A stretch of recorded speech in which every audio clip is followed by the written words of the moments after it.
Halo guys, ketemu lagi kita pada channel ini. Pagi ini kita berbagi pengalaman dengan mahasiswa FSRD ITB. Mungkin bisa untuk adik-adik, teman-teman yang berminat untuk masuk ke FSRD ITB barangkali bisa mendengar sharing pengalaman dari seorang mahasiswa semester 2 ya Farah ya? Iya. Yang ada di sana. Mudah-mudahan sharing ini bermanfaat bagi adik-adik yang punya passion, yang sangat berminat untuk masuk ke sana. Nah, mari kita langsung biar memperkenalkan sendiri. Yuk, silakan Farah memperkenalkan diri. Halo, namaku Elizabeth Farah dari TPB FSRD 2021 yang sekarang masih di semester 2, bentar lagi mau penjurusan. Nah, Farah ini, Elizabeth Farah, panggilannya Farah, dia berasal dari SMA jurusan IPA. Itu ya, kemudian mengambil Fakultas Seni Rupa Desain.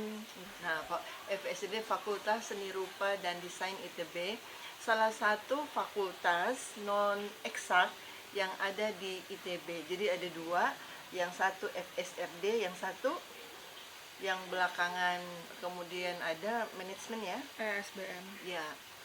Dan memang FSRD ini salah satu fakultas yang tertua ya di ITB. Nah, karena dia non eksak, ada siswa eksak yang masuk ke sana. Tentunya banyak hal yang perlu teman-teman ketahui jika memang betul-betul sungguh-sungguh masuk di sana. Nah, Farah sebelumnya SMA-nya di mana? Di SMA Santa Rusula di Jakarta Pusat. Jurusan? IPA. Sekarang Farah jurusan IPA di SMA. Kenapa kemudian Farah memilih fakultas yang non eksak sebenarnya? Jadi meninggalkan mata pelajaran-pelajaran IPA, kimia, fisika, matematika. Apa sebenarnya yang menjadi pertimbangan Farah sampai memilih FSRD ITB? Karena emang sebenarnya dari dulu udah minatnya ke jurusan yang berbau seni rupa, tapi karena ya beberapa faktor jadinya terpaksa SMA harus pilihin jurusan IPA. Juga FSRD kebetulan tuh karena ada buat masuk itu ada syaratnya portofolio, jadi lumayan ngebantu lah. Jadi buat masuknya tuh nggak full dari nilai ujian, jadi asal portofolionya bagus sesuai syarat itu ada kemungkinan masih bisa masuk. Jadi oh iya, sekalian nanya, waktu Farah masuk di ITB setahun yang lalu ya? iya, Ya, melalui jalur apa? Dan melalui jalur apa Farah? jalur undangan SNMPTN. SNPTN, jadi jalur yang tanpa tes. Nah, Farah bisa kemukakan, barangkali bisa menjadi pengalaman untuk teman-teman, apa yang disyaratkan oleh ITB untuk bisa masuk diterima jalur undangan, apa saja? Jadi tuh kemarin sebenarnya buat ini nggak syarat dari ITB doang, tapi dari LTMPT buat masuk jurusan-jurusan kayak jurusan olahraga, jurusan seni, desain gitu-gitu di semua universitas itu tuh kita harus wajib nge-submit portofolio sama sertifikat kalau punya. Itu dari SNMPTN sama SBMPTN syaratnya sama. Nah, kalau dari SNMPTN sendiri itu syaratnya pertama harus submit nilai dari semester 1 sampai semester 5 SMA. Terus juga kita harus punya portofolio sesuai syarat dari LTMPT. Portofolio sendiri itu dikasih topik, tapi ada dikasih bebas juga. Jadi dari LTMPT kita disuruh submit 3 portofolio. Portofolio pertama itu gambar suasana. Gambar suasana itu biasanya sih syaratnya pakai pensil terus hitam putih. Pensil kayak gini ya? Ya, Nah, pensil ini pensil kayak, biasa ya? ya pensil Terus biasa. ini, kayak begini ini, Farah. Ya. Ini. Nah, ini jadi sebenarnya sederhana ya. Ini kertas apa Farah? Ini kertas gambar biasa. Kertas gambar biasa dan pensil biasa ya. Pensilnya tergantung sih, biasanya kan pensil ada 2B sampai paling tebal tuh 8B, tergantung kebutuhan aja. Kalau tugas aja sih. Jadi Tapi ini kalau tugas gambar suasana itu tuh nggak sesederhana ini. Ah. Kalau gambar suasana seleksi kemarin ini karena tugas biasa aja. Biasanya tuh gamsus yang lolos seleksi tuh pasti ada ciri khasnya gitu. Terus portofolio kedua itu ada namanya portofolio still life. Itu kalau yang gamsus kan hitam putih, still life itu baru berwarna.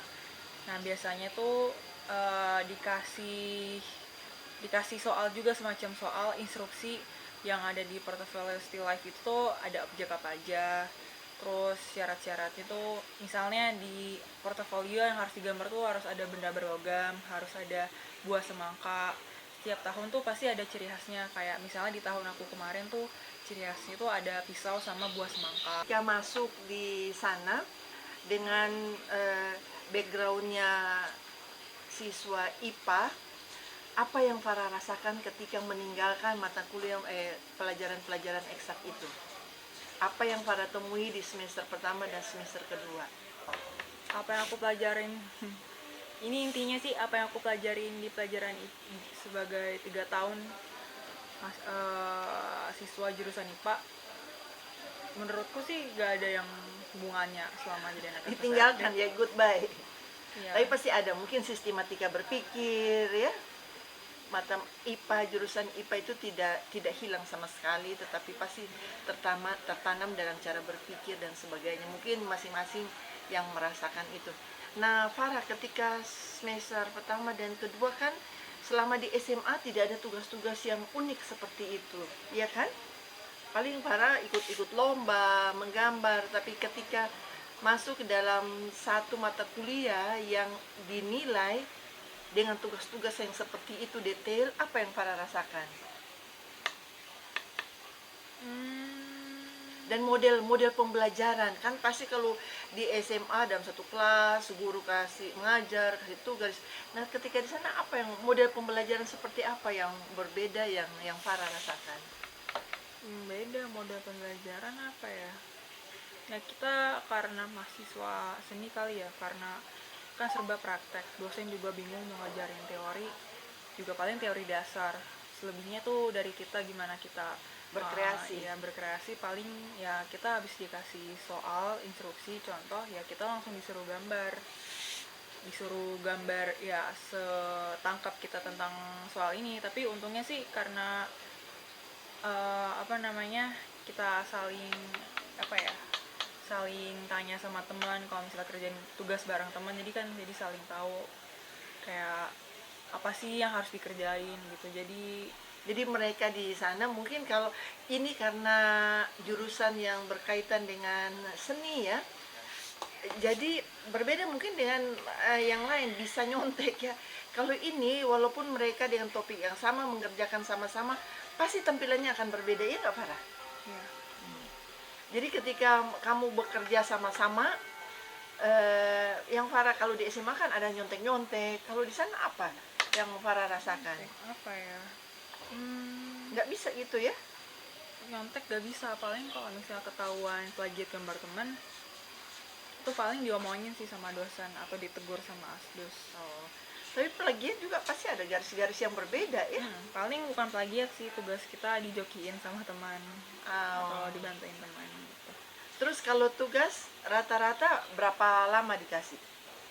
Paling dikasih jeda waktu 1 minggu. Enggak, ada beberapa matkul yang kita dikasih jedanya cuma deadline-nya 5 jam, 3 jam, 1 Terus hari. itu diperiksa oleh asdos atau dipresentasikan? Kalau dulu semester 1 suka dipresentasiin jadi bahan asistensi, tapi pas udah masuk semester 2 karena sering offline udah hampir nggak pernah, sering sih masih asistensi tapi asistensinya paling offline atau japri langsung Ke asdos? iya ke dosennya juga. Nah Farah, apa pengalaman Farah di sana dikasih tugas yang unik? Yang apa misalnya disuruh cari objek di luar ruangan, kemudian objek langsung gitu, apa objek itu bergerak atau apa contohnya? Sejauh ini paling yang tugas-tugas paling menarik sih menggambar kuda secara langsung sih di depan mata. Jadi Oh ya, ini kok di ITB itu Ganesha, kampus Ganesha, depannya itu kebun binatang. Ya kan, Farah? ya Jadi kalian disuruh ke sana, ke depan. enggak, kudanya yang dibawa ke dalam ITB, terus kita mahasiswa-mahasiswa TPB dikumpulin di satu lapangan, terus kita ngegambar kuda gitu, kuda hitam putih arsir. Terus selain itu, nah guys, nanti kita sambung kembali diskusi dengan teman yang lainnya dan hal-hal yang unik lainnya yang mereka temukan di sana. Untuk sementara sampai di sini, nanti kita sambung pada episode berikutnya. Bye.